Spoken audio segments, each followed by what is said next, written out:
Maaf ya, Bu Yuni lanjutkan. Tadi ada sedikit gangguan. Kemudian yang ketiga adalah baca materi fisika yang akan dipelajari. Maksudnya begini.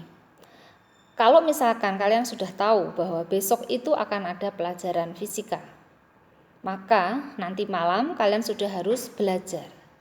Biasanya Bapak Ibu guru itu menyampaikan bahwa besok pertemuan yang akan datang kita akan membahas apa. Itu. Kalau tidak, maka kalian juga harus memperhatikan buku catatan kalian. Kemarin terakhir sampai apa ya? Kemudian buka buku paketnya. Kemarin sampai materi ini. Maka untuk selanjutnya materinya berarti ini. Maka saya akan belajar dulu. Pelajari. Saya belum mudeng itu Bu, kalau belajar kan belum diterangkan. Maka kalian baca dulu, kalian pelajari dulu sesuai kemampuan kalian. Sesuai kemampuan kalian, pelajari dulu. Ya, pelajari dulu. Nah, otomatis apa yang kalian baca pastilah akan ada yang tersimpan di memori kalian. Ya mungkin 20% lah ya yang akan tersimpan di memori kalian, akan terekam.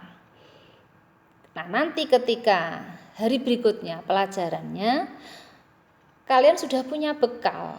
Bekal apa? Bekal materi yang kalian sudah baca di rumah. Misalkan saya menjelaskan tentang besaran dan satuan. Maka kalian langsung, oh apa yang saya baca tadi malam ini yang diterangkan. Jadi kalian sudah punya modal, kemudian diterangkan lagi, maka jadi kalian lebih paham. Kalau kalian belum punya modal apa-apa, datang kosong, rata-rata memang pemahamannya mungkin tidak penuh. Ya ada yang sudah langsung bisa menerima dengan baik, tetapi lebih baik lagi kalau kalian sudah menyiapkan dari rumah, belajar sebelumnya, sehingga nanti ketika guru menerangkan atau menjelaskan, kalian akan lebih paham karena kalian sudah punya punya bekal di rumah, ya, bekal materi yang sudah kalian baca, ya. Kemudian yang berikutnya, yang keempat adalah perhatikan ketika guru mengajar dan catat dengan baik. Nah, perhatikan dengan baik ketika guru mengajar di kelas. Nah, ini tentunya kalau kita sudah membaca materi yang sedang diterangkan oleh guru, kita sudah pernah membaca di rumah sebelumnya, maka nyambung dari apa yang disampaikan oleh guru dengan pemahaman kalian itu klik, nyambung karena kalian sudah punya modal, ya, nyambung. Nah, jika di situ ketika guru itu mengajar kalian belum paham, maka kalian bisa menanyakan pada guru. Pada guru ditanyakan, misalkan, Bu mau tanya, tadi saya belum paham di yang ini maksudnya apa ya, gitu. Ya. Maksudnya apa ya? Atau Bu kalau begini gini silahkan ditanyakan di kelas. Bu kalau misalkan saya bertanyanya tidak di kelas, boleh silahkan. Misalkan jam istirahat kalian bisa menemui guru untuk bertanya. Bu saya mau bertanya, tadi itu sebenarnya saya tuh nggak mudeng yang bagian ini, gimana ya Bu, saya minta diulangi lagi, boleh silahkan. Nanti tidak hanya fisika ya, semua guru pelajaran juga bisa kalian minta begitu.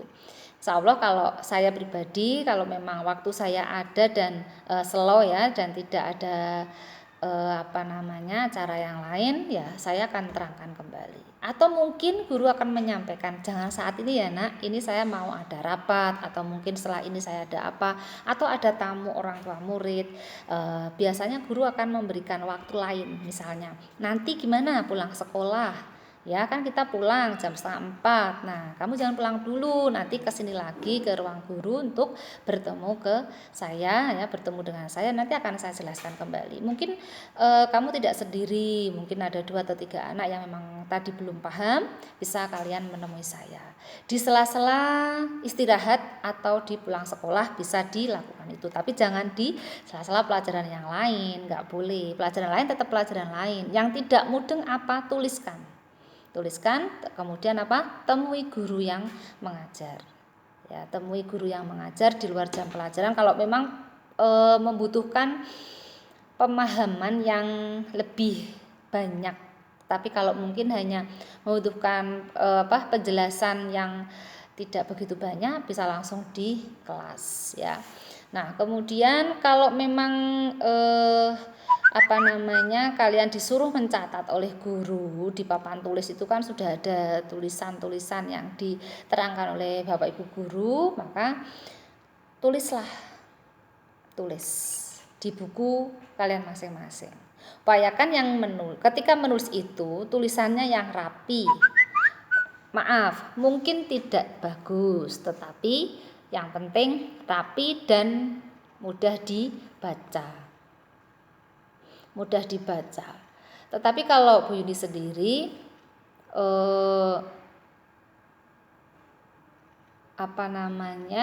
kalau saya menjelaskan di kelas, maka jangan ada siswa yang menulis, semuanya perhatikan. Nanti Bu Yuni akan menyampaikan materi di papan tulis gitu, saya jelaskan bla bla bla bla bla bla. Kalau sudah selesai ya, penjelasan saya sudah selesai, barulah kalian nanti saya kasih waktu untuk menulis. Jadi kalau saya belum selesai menjelaskan, kalian jangan menulis dulu. Kalian perhatikan dengan baik, pahami, barulah nanti kalau sudah selesai, papan tulisnya penuh, saya kasih waktu untuk menulis di buku. Nah ya, tulis di buku. Jadi kamu akan konsentrasi memahami pelajaran yang disampaikan oleh guru, dan setelah itu pemahaman kamu bisa dicatat di dalam buku. Berarti ada malam sebelumnya belajar, hari itu diterangkan nyambung. Setelah itu kalian menulis, tambah nyambung lagi, berarti kalian tambah mengerti lagi. Ya. Nah, ketika kalian nanti mencatat, bolehlah kalian sambil ngobrol dengan temennya, ya, tapi dengan suara yang tidak terlalu keras. Mungkin kalau di awal-awal pelajaran kan, namamu siapa? Tapi sambil menulis. Tapi apa yang kamu tulis itu sudah kamu perhatikan tadi. Jadi kamu tidak ketinggalan gitu ya. Kan saya kasih waktu ya. Yang berikutnya adalah yang ke-6 itu biasakan kalian itu menulis hal-hal yang penting. Itu kalian berikan tanda. Ya, dalam hal ini kalau fisika berarti kalau kalian menulis rumus-rumus fisika, ya tulislah rumus-rumus fisika itu di mana aja. Ya paling utama ditulis di buku. Kalau tidak kalian bisa membuat ringkasan rumus-rumus, tapi bukan untuk ngepek. Awas nanti kalau untuk ngepek. Ya. Kalau bisa kalian tuliskan di kertas, kalian ditempel ya, kalian tempel di dinding kamar atau di meja belajar kamu. Dari itu kamu dapat rumus apa? Ya, rumus apa kalian tulis? Gaya misalkan. Gaya itu tulis di buku. Nah, misalkan gaya rumusnya adalah F sama dengan M kali A. Nah,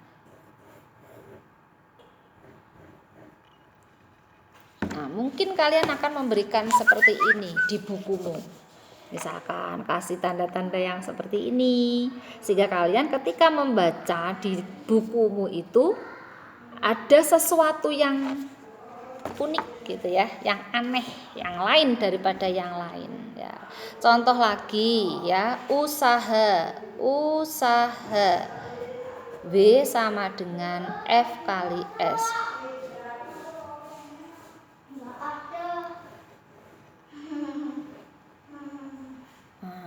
Misalkan begini, macam-macam. Kan? Ada lagi misalkanlah ada yang menuliskan ini baru jatuh cinta mungkin ya.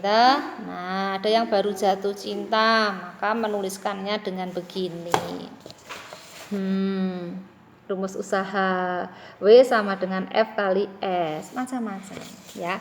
Ini bisa kalian tempel di dinding kamar atau di meja belajar ya. Kemudian tips yang ke-6 adalah mengerjakan soal latihan. Kerjakan soal-soal latihan itu yang lebih mudah dulu. Kemudian baru masuk pada soal-soal yang sulit. Dan tentunya ini tidak bisa dilakukan hanya sekali, tetapi harus berulang-ulang dicoba. Satu soal kamu bisa, coba lagi soal yang berikutnya, coba lagi soal yang, cari yang lain. Kalau kamu belum paham, baca berulang-ulang tiap soalnya, ya. Masing-masing soal dibaca. Kemudian setelah itu pastikan apa yang ditanyakan pada soal itu. Biasanya soal itu ada kunci pertanyaannya, ya, atau masalah apa sih yang dibahas di situ. Kalau kita tidak tahu sesungguhnya soal itu tentang apa atau apa yang ditanyakan, atau pokok pertanyaan soal itu apa, ya memang sulit untuk mengerjakan. Maka kita harus tahu dulu caranya bagaimana. Nah, kita harus sering untuk berlatih mengerjakan soal-soal. Misalnya, Bu Yuni memberikan soal 5. Nggak usah banyak-banyak, 5. Biasanya Bapak Ibu Guru, Bu Yuni juga ya, nomor 1 itu soalnya mudah. Kemudian masih mudah. Yang ketiga sedang. Kemudian yang keempat agak sulit, yang kelima sulit. Mungkin begitu. Bisa jadi mudah, sedang. Tiga-tiganya sedang. Yang penting juga bahwa kalian itu harus percaya diri dan tidak berpikir negatif bahwa guru itu memberikan soal pada kalian itu soalnya yang susah-susah. Bukan. Guru tidak memberikan soal yang susah, ya. Kemudian yang berikutnya, yang ketujuh adalah soal benahi buku catatan tadi ya, catatan yang kurang bagus dibenahi ya, dibenahi supaya apa? Supaya dibacanya enak, ya. Nah, itu aja untuk perkenalan kita hari ini, dan tetap semangat untuk belajar. Semoga kalian mendapatkan hasil yang memuaskan, walaupun pada saat ini di tahun ini kalian belajar dalam model yang daring seperti ini ya. Nah, apa yang Bu Yuni sampaikan tadi, ada beberapa tips, itu tidak menutup kemungkinan ada tips yang lain. Boleh ditambah yang lain. Ini kan dari intern dari Bu Yuni sendiri ya. Nah, kalian boleh menambah. Kalau saya biasanya begini Bu, cara belajar saya, silahkan. Tetapi yang paling pokok itu adalah belajar itu harus sering. Ya, harus sering, walaupun sebentar, sering. Ya, 5 menit, nanti istirahat 5 menit, belajar lagi ya. Sering-sering untuk belajar. Jangan menganggap bahwa pelajaran itu sulit. Ya, jangan menganggap bahwa pelajaran itu sulit. Pelajaran itu semuanya akan bisa kita pahami, atau pelajaran itu semuanya bisa kita katakan mudah ketika kita mau belajar dan mencoba. Nah, akan kita lanjutkan untuk pertemuan yang berikutnya ya. Oh iya, Bu Yuni lupa, apakah kalian sudah punya buku paket fisika? Oh, sudah. Kalau sudah, kalian bisa mempersiapkan diri. Untuk yang bab pertama, pertemuan yang akan datang adalah tentang besaran dan satuan. Ya, kalian nanti bisa mempersiapkan dari rumah. Ya, siapkan dari rumah. Hari sebelumnya kalian sudah membaca. Di buku paket kan sudah ada. Ya, sekarang fasilitas juga memadai semua. Oke. Selamat siang, terima kasih atas perhatiannya, atas atas perhatiannya aja ya, atas perhatiannya. Dan Bu Yuni ucapkan sekali lagi selamat untuk kalian sudah diterima di sekolah yang diinginkan, yang diharapkan. Tetap semangat, jaga kesehatan ya, jaga kesehatan, pola makan, kemudian tetap belajar dengan baik walaupun kalian belajarnya dengan model daring ya. Tetap syukuri keadaan kita walaupun kita belajarnya seperti ini. Oke, selamat siang. Assalamualaikum warahmatullahi wabarakatuh.